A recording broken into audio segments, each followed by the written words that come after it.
নমস্কার বন্ধুরা। নিট 2024-এ ওয়েস্ট বেঙ্গল 85% স্টেট কোটা কাউন্সেলিংয়ের round 2 choice filling. Round 2 choice ফিলিংয়ে তোমাদের কী করতে হবে এবং কোন কোন কলেজ দিতে হবে, তাছাড়া তোমাদের যে কলেজ পেয়েছো রাউন্ড 1-এ যারা তাদের ক্ষেত্রে কী করতে হবে, যারা কোনো কলেজ পাওনি তাদের ক্ষেত্রে কী করতে হবে, সমস্ত কিছু আমরা এই ভিডিওতে ডিসকাস করে নেব। দেখো, রাউন্ড 2-এর চয়েস ফিলিংয়ের কিন্তু কিছু নিয়ম রয়েছে। যেমন ধরো, তুমি রাউন্ড 1-এ একটা কলেজ পেয়েছো, রাউন্ড 2-তে তুমি যখন আপগ্রেডেশনে কলেজ দেবে, সুতরাং তুমি যে কলেজগুলোতে অ্যাডমিশান নিতে চাও শুধুমাত্র সেই কলেজগুলোতেই তুমি কিন্তু দেবে। ধরো আমি সাপোজ বলছি, তুমি বর্ধমান মেডিকেল কলেজে অ্যাডমিশান নিয়েছো, ঠিক আছে, তুমি আপগ্রেড করেছো, তুমি আপগ্রেডেশনে একমাত্র যে কলেজগুলোকে বর্ধমানের ওপরে প্রেফারেন্স দিতে চাও, বা শুধুমাত্র বর্ধমানের উপরে যে কলেজগুলো তুমি পেলে অ্যাডমিশান নেবে, শুধুমাত্র সেই কলেজগুলো রাখবে।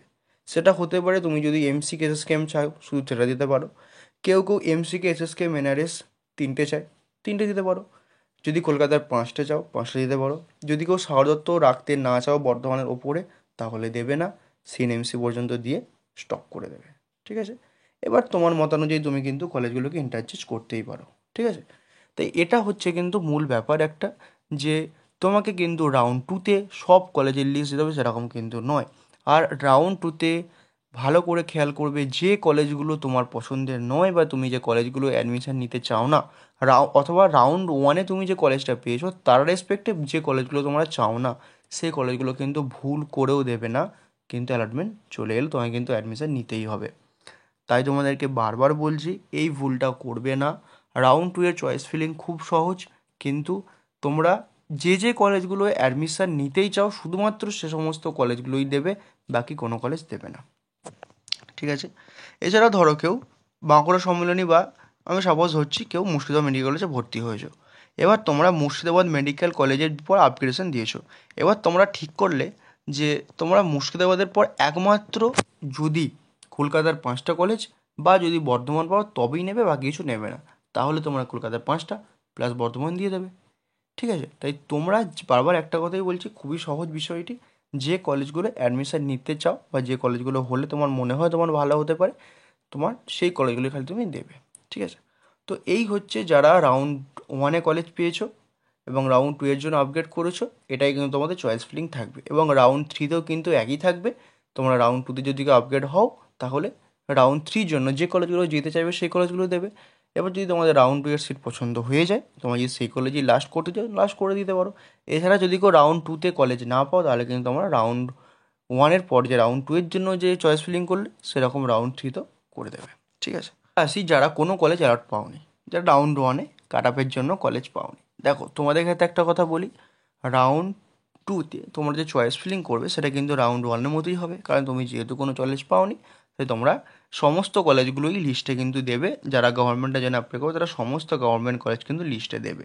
এবং যদি তোমরা প্রাইভেট দিতে চাও, তাহলে কিন্তু আমরা প্রাইভেটগুলোতে সঙ্গে করে অ্যাড করে দেবে, এবং তার সঙ্গে কিন্তু ব্যাঙ্ক গ্যারেন্টি সমস্ত বিষয়গুলো কিন্তু তোমরা রেডি করে নেবে, ঠিক আছে। তো এটা ছিল যারা কলেজ পেয়েছো বা পাওনি তাদের ক্ষেত্রে ব্যাপারটা, ঠিক আছে। তো এবার একটা দেখো, রাউন্ড 2-এর ক্ষেত্রে যখন আপগ্রেড তুমি পাবে নতুন কলেজে, তোমায় কিন্তু আগের কলেজে গিয়ে সমস্ত ডকুমেন্টস ছাড়িয়ে নিতে হবে এবং রিলিভিং লেটার নিতে হবে কলেজ থেকে। তারপর তুমি নতুন কলেজের বন্ড বানিয়ে সমস্ত ডকুমেন্টগুলোকে নিয়ে তোমায় কিন্তু নতুন কলেজে অ্যাডমিশন নিতে যেতে হবে। আর একটা কথা, তোমরা যখন রাউন্ড 2-এতে যারা গভর্নমেন্ট কলেজ পেয়েছো, যারা গভর্নমেন্ট কলেজ পেয়েছো, এবং এটা অনেকের ক্ষেত্রে ভুল ধারণা থাকে সব কলেজের লিস্ট দিতে হবে, কিন্তু এরকম একদমই না। তোমরা শুধুমাত্র যে কলেজগুলোতে ভর্তি হতে চাও শুধু সেই কলেজগুলোই রাখবে, ঠিক আছে। তো এটা হচ্ছে রাউন্ড 2-এর ক্ষেত্রে চয়েস ফিলিংয়ের ব্যাপারটা। তোমরা মানে নির্দিষ্ট সময়ের মধ্যে চয়েস ফিলিংটা করে নেবে, এবং তোমরা কিন্তু রাউন্ড 2-এর যখন ভর্তি প্রক্রিয়া চলবে তখন কিন্তু তোমরা খুব অ্যালার্ট থাকবে। তোমরা আগেই রিপোর্ট করে নিতে পারো, তোমাদের যদি মনে হয় যে তোমার আপগ্রেড হতে পারে, তুমি কিন্তু আগের দিন, তোমার যদি কলেজ দূরে হয় তুমি কিন্তু গিয়ে অবশ্যই থাকতে পারো সেখানে। আগের দিন থেকেই তোমরা পরের দিন সকালে গিয়ে রিলিভিং লেটার নিয়ে সেদিনকেই ব্যাক করে তোমরা কিন্তু নেক্সট দিন নতুন করে বন্ড বানিয়ে আবার অ্যাডমিশন নিতে পারবে। তাই রাউন্ড 2-এর অ্যাডমিশনের সময় কি তোমরা খুব রেডি থেকো, যাদের আপগ্রেডটা হতে পারে বলে তোমাদের মনে হয়, তোমরা কিন্তু এই প্রসেসে ডিলে করবে না, কিন্তু লেট হতে পারে, ঠিক আছে। তো চয়েস ফিলিংয়ের মোটামুটি এটাই হচ্ছে ব্যাপার, তোমাদের এটা নিয়ে খুব একটা বেশি কমপ্লেক্স জিনিস নয়ও। তো তোমরা এটা আমাদেরকে যদি কোনো ডাউট হয় বা যদি কোনো কলেজের মধ্যে মনে হয় যেটা কোনটা আগে কোনটা পরে দিতে পারো, তো সেগুলো তোমরা অবশ্যই জানিও। আর একটা কথা হচ্ছে, তোমরা তোমার যদি এরকম কোনো ডাউট থাকে সেটা আমাদের কমেন্টে জিজ্ঞাসা করতে পারো। এছাড়াও তোমরা আমাদের টেলিগ্রাম গ্রুপে অ্যাড হতে পারো, লিঙ্ক ডিসক্রিপশন ফার্স্ট কমেন্টে দেওয়া আছে। সকালে সুস্থ ভালো থেকো, দেখা হচ্ছে পরের ভিডিও।